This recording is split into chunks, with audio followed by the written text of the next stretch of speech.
Salut, c'est Vincent. Dans cette vidéo, j'ai envie de te partager des clés à la volée, je vais appeler ça comme ça, pour t'aider, si tu le souhaites, à être plus sympathique. Je pense pas, et je vais te dire moi non plus, que tu te lèves tous les matins en disant « Waouh, le premier truc que je fais en enlevant la couette, c'est me demander comment être plus sympathique ».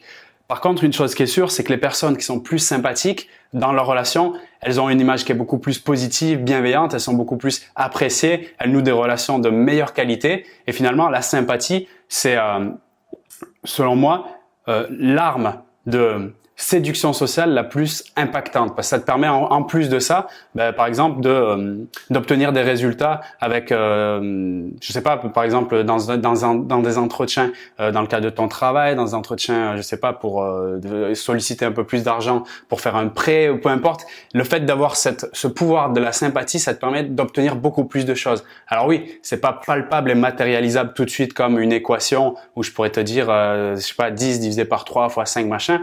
On n'a pas le résultat comme ça direct. Par contre, ce qui est sûr, c'est dans le temps, quand tu développes de la sympathie, tu as complètement un chemin de vie qui est différent. Et en plus, ça te donne une confiance en toi qui est juste énorme. Tu sens une certaine puissance que tu te dis « Putain, mais j'ai un pouvoir incroyable en fait, juste par le fait de développer cette énergie. » On pourrait appeler ça une force d'attraction aussi.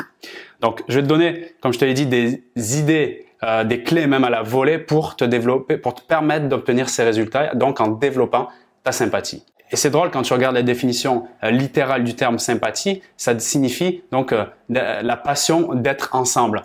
Et ça va même plus loin, c'est l'idée donc de fournir, de comprendre les sentiments et les émotions des autres et les partager. Donc quand déjà tu as la définition dans ce sens-là, tu as déjà des éléments d'information pour répondre à la question comment être plus sympathique. D'accord ?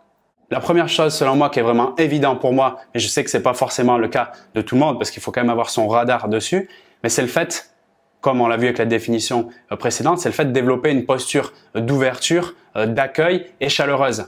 C'est bien évident impossible de susciter de la sympathie et finalement de l'envie, de l'intérêt de la part des autres si j'affiche une posture fermée, une posture un peu, tu vois, en mode négatif, regarder vers le bas et avec afficher un visage triste. Énormément d'études scientifiques démontrent que le sourire et le rire, encore mieux, donc sincère et franc, c'est-à-dire ouverture totale au niveau des yeux, des muscles faciaux, des pommettes et de la bouche, donc en synchro, pas, tu sais, le sourire focus qui est juste au niveau de la bouche, qui fait tout à fait, qui fait justement l'effet antipathique, donc tout le contraire à la sympathie.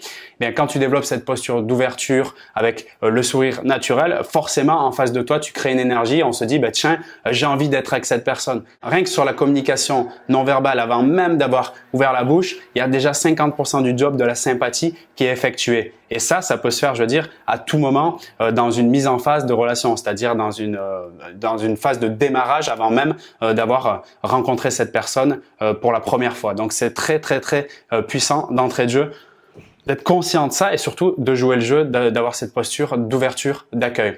La deuxième chose, c'est d'être intéressé réellement par la personne. Le concept que je suis la personne la plus importante pour moi et la plus importante dans l'univers, c'est quelque chose que on se dit pas tous les jours. Et d'ailleurs, ça va peut-être te faire bizarre d'entendre ça. Peut-être tu te le répètes pas toi-même. Moi, je t'avoue que je me le répète pour des raisons psychologiques, donc d'augmenter mon estime de moi-même.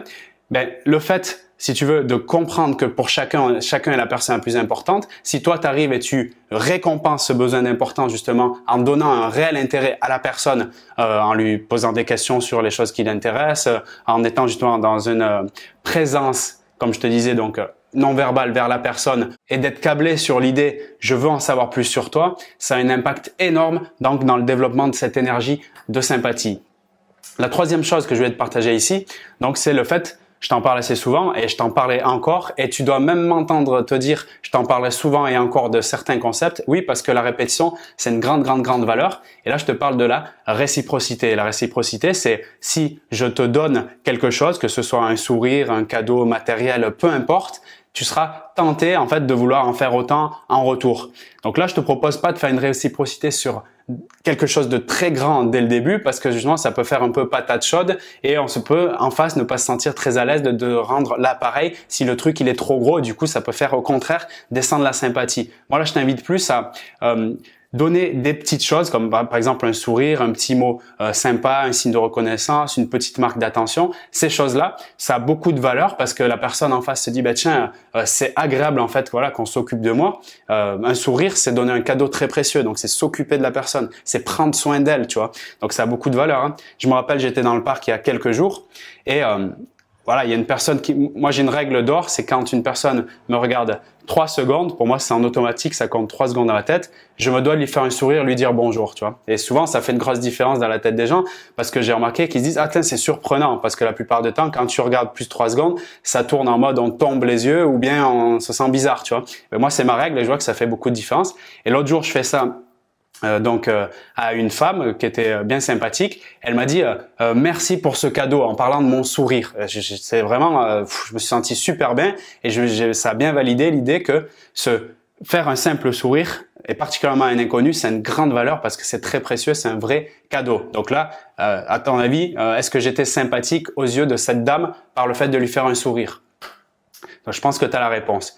Donc donner des petits trucs, tout ce que tu peux donner, signe de reconnaissance et tout, et donc te laisser aller sans attendre ce qui se passe derrière. Tu donnes juste, ça coûte pas cher, et en plus ça fait beaucoup de bien à son être le plus profond. Donc je t'invite vraiment à le faire et surtout à mettre en mode je m'entraîne à le faire tous les jours. C'est ça qui fait la différence. C'est pas juste de l'entendre et de dire c'est vrai qu'un sourire ça a l'air sympa. Non, vraiment de le faire et tu vas voir la différence. Maintenant je vais te partager un autre point pour développer ta sympathie qui peut paraître un peu paradoxal quand je vais te le citer là, mais tu vas voir que finalement c'est très puissant. C'est le fait d'intégrer l'art subtil du commérage. Et oui, je parle clairement de médisance, mais on parle là de médisance positive. Donc, les sciences comportementales et les nombreuses recherches en psychologie sociale vont dans le même sens pour valider ce concept qui dit que tous les attributs ou bien caractères ou adjectifs qualificatifs concernant une personne me reviennent. C'est-à-dire que si je suis avec toi, là, tu es un nouveau collègue de travail, bon, moi, je veux développer ma sympathie ou plutôt, je veux avoir des bonnes relations avec toi. Et je sais que la sympathie, c'est un levier puissant, comme on l'a dit, une arme de séduction sociale puissante pour y parvenir. Donc, ce que je fais en utilisant ce concept-là de l'art subtil du commérage positif, ce que je vais faire, si je sais que tu connais par exemple une autre personne du service, eh bien en parlant avec toi avec la posture d'accueil, le sourire, en faisant tout ce qu'il faut avant comme on vient de le voir, je vais te dire par exemple, tu vois Julie, j'aime bien cette personne parce qu'elle est très généreuse, elle m'a prêté un dossier quand je suis arrivé et franchement ça fait beaucoup de différence pour moi. Tu la connais toi Julie ? Et tu continues ta discussion normalement. Qu'est-ce que je suis en train de faire là? Donc, la preuve par les recherches, la personne, en fait, elle va se dire, donc la personne, c'est toi, là, pour l'exemple, tu vas te dire inconsciemment, et même aussi peut-être consciemment, c'est-à-dire tu pourras le dire verbalement, mais en tout cas, ça va te donner une information en arrière-plan que tiens, Vincent, c'est quelqu'un qui est plutôt généreux, tu vois. Donc moi, en disant que la personne elle est généreuse, finalement, c'est comme si j'étais en train de développer, moi, si tu veux, cette qualité au travers d'une autre personne. Et toi, dans ta tête, tu vas dire ah ouais, lui, il a l'air généreux. Ça, c'est le commérage positif. Si je le fais, le commérage, le mot, il est pas terrible. J'en ai pas trouvé un autre, mais si tu veux, c'est le fait de parler d'une autre personne en bien. Voilà, on va dire ça comme ça. Et si tu fais l'inverse, donc commérage négatif ou plutôt parce que commérage, quand on dit le mot, finalement, tu me diras ce que tu en penses, mais quand on dit commérage, il a déjà une tendance négative. Mais en fait, un commérage, il peut être positif ou négatif. Comme un jugement, il peut être positif ou négatif. Si je fais un commérage négatif, ça a complètement l'effet inverse. Tu risques de m'étiqueter comme l'adjectif qualificatif ou l'attribut négatif que je viens d'employer sur l'autre personne. En gros, parler sur le dos de quelqu'un, ça fait l'effet de, en plus déjà de se dire l'adjectif négatif que j'ai dit, par exemple, voilà, lui, il est lent, c'est pas possible d'être aussi lent que ça. Moi, j'y arrive pas en parlant de la personne. Toi, dans ta tête, ça peut te donner l'effet, ah ouais, je me méfie en plus de lui parce que potentiellement quand moi j'aurai le dos tourné, il peut me dire aussi des trucs négatifs sur moi. Alors que si il dit des trucs positifs sur les autres, j'ai envie d'être avec cette personne parce que potentiellement elle peut dire aussi des choses positives sur moi quand j'ai le dos tourné. Donc inconsciemment, je vais essayer de bien me comporter avec lui, comme ça me permettra d'avoir beaucoup plus de valeur aux yeux des autres parce que lui il va me permettre d'augmenter cette valeur. Donc tu vois là, je te fais une grande analyse, mais mine de rien, ça a exactement cet effet-là. Donc commérage positif, et là tu peux y aller à fond. Encore une fois, je te le dirai, jamais assez souvent, toujours si c'est sincère et authentique. Je veux dire, si c'est pour du faux, si c'est vraiment là en mode manipulation gagnant-perdant, dans ce cas-là, ça va jouer sur le moment, mais dans le long terme, ça va te faire défaut. Donc moi, je pense que tu as une intention très positive. C'est pour ça que je te propose ces conseils ici. Ça m'amène à la clé suivante, le fait de complimenter de manière positive les personnes, que ce soit sur leur comportement ou sur finalement leur type de personnalité. Ça a aussi un grand effet pour développer ta sympathie. Prononcer des mots gentils en étant vrai, ça donne l'envie à l'autre de nourrir cette considération à notre égard. Avant de terminer cette vidéo, je vais donner une autre astuce si tu es encore là. En tout cas, moi je le suis et ça fait plaisir si tu es avec moi. J'ai envie de rigoler dans cette vidéo. C'est le fait de rechercher donc des buts communs, c'est-à-dire des intérêts qui sont similaires aux tiens.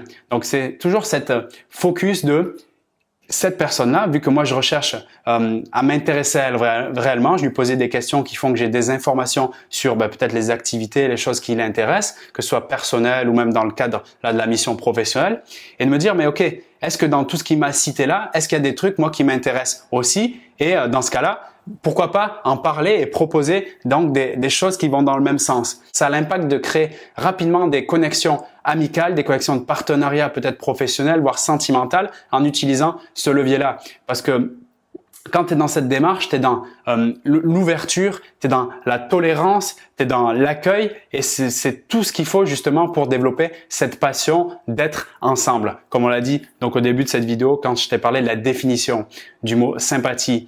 Et en plus de ça, si ça c'est la petite touche personnelle mais qui pour moi a fait toute la différence encore une fois, si en plus de ça tu es capable d'amener tes ressentis, on l'a vu dans la vidéo précédente quand on parlait de registre de communication sur les sentiments, quand tu es capable de prononcer avec le pronom personnel je et de développer, d'être connecté avec tes émotions et tes ressentis et en les exposant à l'autre tout en parlant des buts communs ou en faisant des propositions sur des intérêts que tu penses que l'autre peut valider, à ce moment-là, tu peux créer une connexion d'intimité, mais c'est juste, ça peut se faire en quelques minutes, quoi. Je veux dire, j'avais lu un livre qui disait convaincre, Monsieur Bootman, je crois, c'est son livre là, convaincre en moins de 2 minutes. Mais vraiment, on y est vraiment. Si c'est même pas 1 minute. Et quand j'entends convaincre, c'est-à-dire nouer des relations qui sont gagnant-gagnant. Hein. C'est convaincre, c'est pas dans le sens l'autre, voilà, on le laisse à l'abandon. Non, non, moi je suis toujours, tu le sais, dans l'harmonie, donc d'être dans l'être ensemble.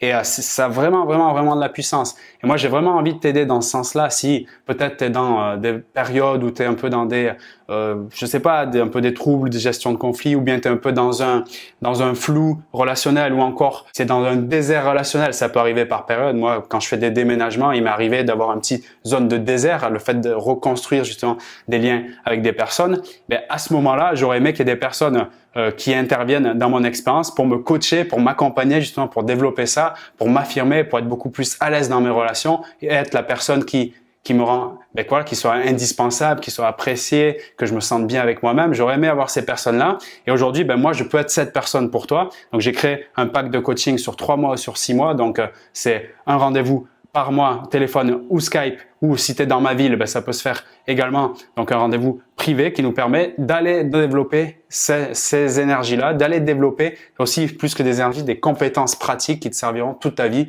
dans tes relations. Et comme tu le sais, en tout cas, je te l'annonce si tu le sais pas, quand on arrive en fin de vie, de nombreuses études maintenant ont démontré que les pires regrets que ont les personnes, et c'est 95% des gens, c'est le fait de ne pas avoir su dire les choses aux personnes, de ne pas avoir su nouer les relations de qualité. Et finalement, quand tu sais ça, et quand tu sais qu'on n'est que des êtres, des animaux sociaux, des êtres relationnels, il y a plutôt intérêt à dès maintenant se démener pour devenir un bon communicant, quelqu'un qui est compris, qui sait se faire comprendre, qui est à sa place au niveau relationnel. Et là, vraiment, ça fait une grande différence. Et peu importe l'âge que tu as maintenant, de aujourd'hui jusqu'à la fin de ta vie, si tu as ces compétences, si tu développes cette intelligence émotionnelle et relationnelle, il n'y a absolument rien de négatif qui peut t'arriver dans ta vie. Parce que tu es dans la maîtrise de ce que tu ressens, tu es dans la maîtrise de la gestion de tes relations. Et à partir de là, tu es juste paré pour vivre une vie épanouie. Et voilà. Enfin bon, c'est la croyance que j'ai et j'ai envie de te la livrer à travers notamment ce pack de coaching et toutes les autres vidéos gratuites que je propose sur cette chaîne YouTube. Je te retrouve là-dedans, je te retrouve dans d'autres vidéos, je te dis salut!